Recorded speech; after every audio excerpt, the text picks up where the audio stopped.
Assalamualaikum warahmatullahi wabarakatuh. Terima kasih kepada teman-teman atau Bapak Ibu dosen yang sudah menonton video kami. Di video kali ini, kami akan menjelaskan materi tentang ordinal utility. Adapun beberapa submateri yang akan kami bahas. Yang pertama, budget line. Yang kedua, keseimbangan konsumen. Yang ketiga, efek substitusi dan pendapatan. Yang keempat, perubahan harga dalam indifferent curve. Dan yang kelima, pendekatan ordinal.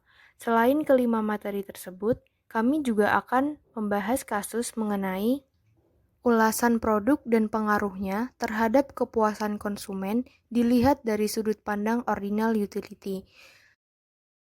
Sebelumnya, saya akan memperkenalkan anggota dari kelompok 4.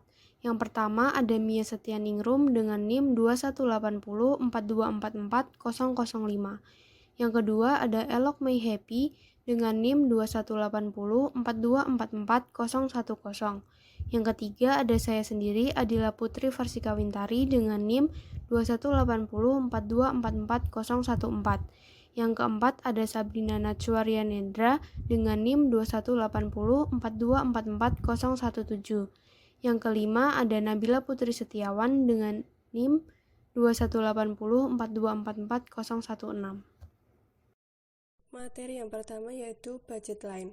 Budget line atau garis anggaran pengeluaran adalah kurva yang menggambarkan kombinasi konsumsi dua jenis barang yang membutuhkan anggaran yang sama besar. Berikut merupakan kurva budget line atau garis anggaran. Garis anggaran ditunjukkan oleh garis berwarna biru. Sepanjang garis anggaran tersebut menunjukkan biaya yang sama, sehingga konsumen dapat memilih kombinasi dua macam barang yang dikonsumsi. Kombinasi barang yang dikonsumsi bisa saja X1 dan Y1, X2 dan Y2, atau X3 dan Y3. Pilihan kombinasi oleh konsumen tersebut akan memberikan biaya yang sama besar, sehingga garis anggaran dapat dirumuskan dengan budget line sama dengan PX kali QX ditambah PY kali QY. Ada beberapa faktor yang mempengaruhi garis anggaran pengeluaran, di antaranya 1. Perubahan pendapatan. Biasanya, pendapatan yang meningkat akan dipengaruhi oleh besarnya tingkat konsumsi, sehingga hal ini juga mempengaruhi besarnya garis anggaran. Begitu juga sebaliknya. Yang kedua, perubahan harga. Naik turunnya harga suatu barang akan berpengaruh terhadap besar kecilnya pengeluaran.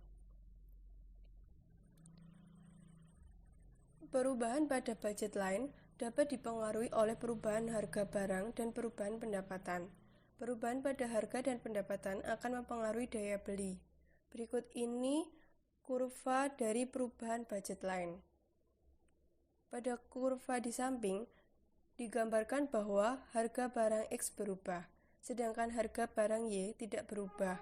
Garis anggarannya dapat berubah dari budget line 1 ke budget line 3. Karena harga barang X yang harganya lebih murah menyebabkan daya beli seseorang atas barang X menjadi lebih besar. Harga barang lebih murah menyebabkan seseorang dapat membeli lebih banyak. Materi yang kedua yaitu keseimbangan konsumen. Keseimbangan konsumen adalah maksimum kepuasan yang digambarkan adalah tingkat kepuasan maksimum dari mengkonsumsi dua barang dengan menggunakan sejumlah pendapatan tertentu. Keseimbangan konsumen menggambarkan konsumen menggunakan seluruh pendapatannya untuk melakukan konsumsi. Dapat dilihat pada kurva tersebut, titik C adalah titik optimal yang dapat dinikmati oleh konsumen tersebut. Selain itu juga, bila diamati lagi, kurva IC2 dengan BL bersinggungan yang menjelaskan bahwa kemiringan kurvanya sama, sehingga mendapatkan rumus seperti di bawah ini. Fungsi utility dapat dijelaskan dengan memisalkan konsumen mengkonsumsi dua barang, yaitu X dan Y, yang dituliskan secara matematis sebagai berikut. U sama dengan F dikali XY.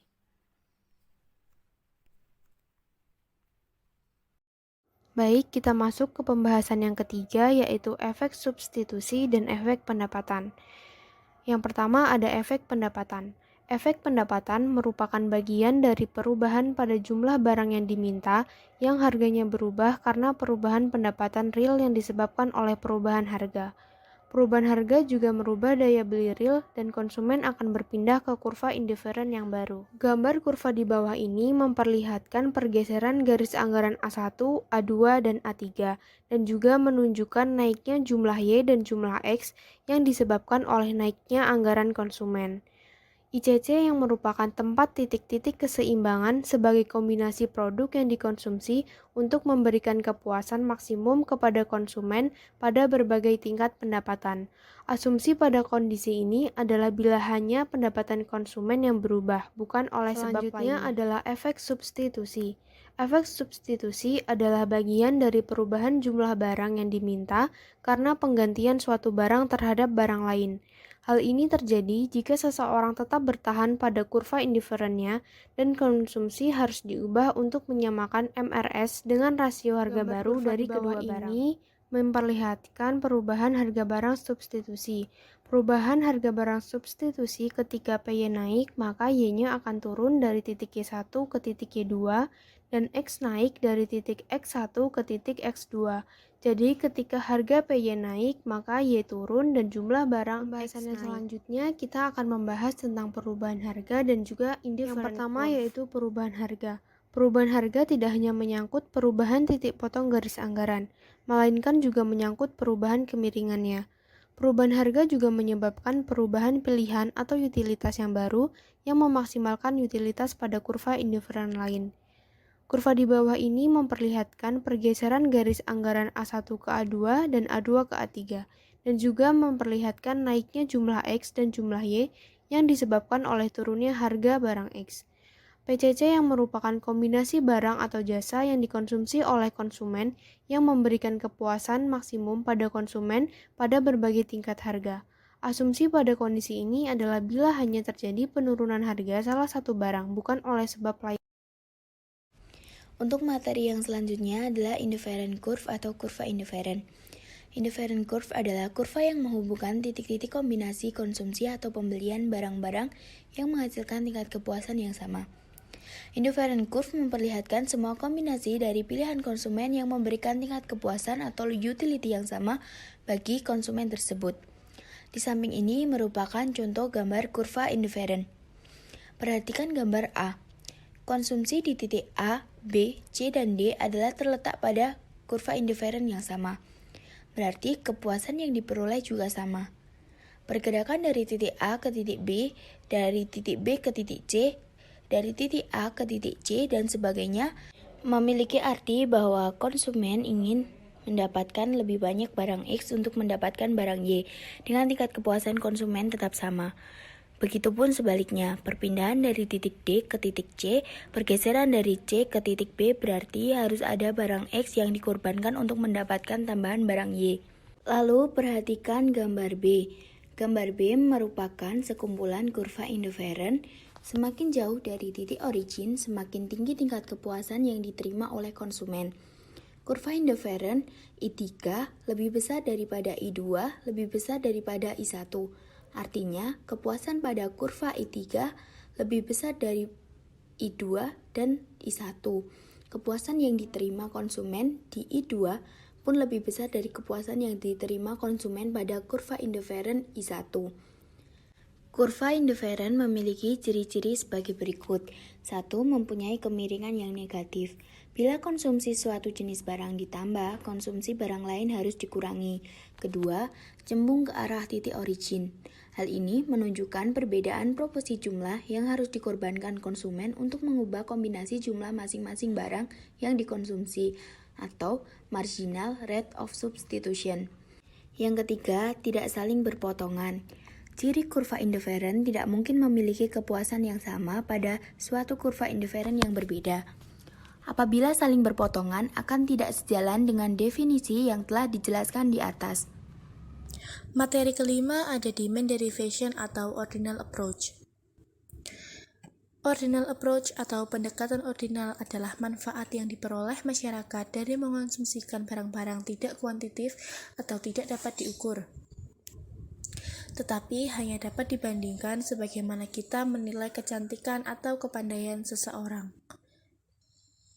Pendekatan ordinal adalah bahwa daya guna suatu barang tidak perlu diukur, Cukup untuk diketahui dan konsumen mampu membuat urutan tinggi rendahnya daya guna yang diperoleh dari mengonsumsi sekelompok barang. Selanjutnya, ada beberapa asumsi pendekatan ordinal. Yang pertama adalah rasionalitas. Konsumen dianggap rasional. Konsumen bertujuan memaksimumkan utility-nya pada pendapatan tertentu dan harga pasar. Konsumen mempunyai pengetahuan dari informasi yang relevan. Dengan kata lain, maka setiap konsumen pastilah memiliki preferensi. Preferensi inilah yang akan mengarahkan konsumen dalam pembelian barang kebutuhannya di pasar. Jadi, apa yang dibeli konsumen di pasar merupakan petunjuk tentang susunan preferensinya. Maksudnya, permintaan konsumen terhadap barang merupakan preferensi nyata baginya. Yang kedua adalah utility is ordinal.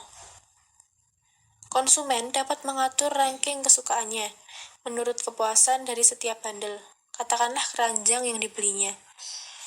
Konsumen tidak tahu betul jumlah kepuasan. Cukup bahwa konsumen menginspirasikan kesukaannya untuk jenis-jenis komoditi. Yang ketiga ada diminishing marginal rate of substitution.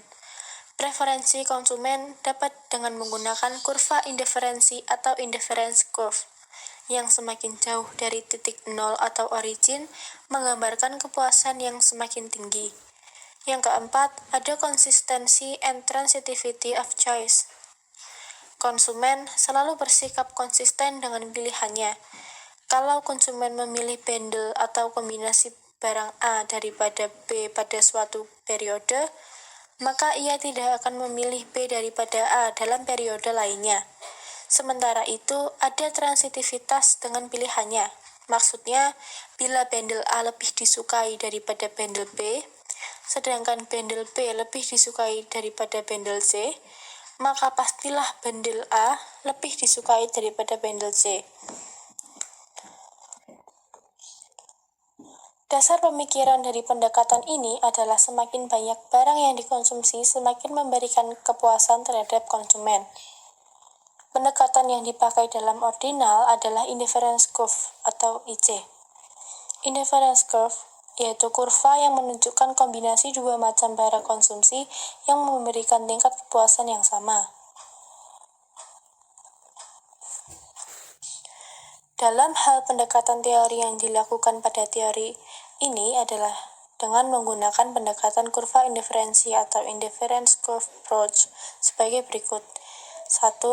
Konsumen punya pola preferensi akan barang-barang konsumsi, misalnya barang X dan Y, yang bisa dinyatakan dengan indifference max atau kumpulan dari indifference curve. 2. Konsumen mempunyai sejumlah uang tertentu. Yang ketiga, konsumen mencapai kepuasan maksimum. Analisa indiferensi merupakan teori tingkah laku konsumen mengenai selera yang dinyatakan dalam kurva indiferensi yang menunjukkan pilihan-pilihannya di antara berbagai kombinasi barang dan jasa. Selanjutnya ada konsep pendekatan ordinal. Konsep pendekatan ordinal ada dua. Yang pertama ada indifference curve atau kurva kepuasan, yaitu kurva yang menunjukkan kombinasi dua macam barang konsumsi yang memberikan tingkat kepuasan yang sama. Yang kedua ada budget line atau garis anggaran, yaitu kurva yang menggambarkan kombinasi konsumsi dua jenis barang yang membutuhkan anggaran atau biaya yang sama besar.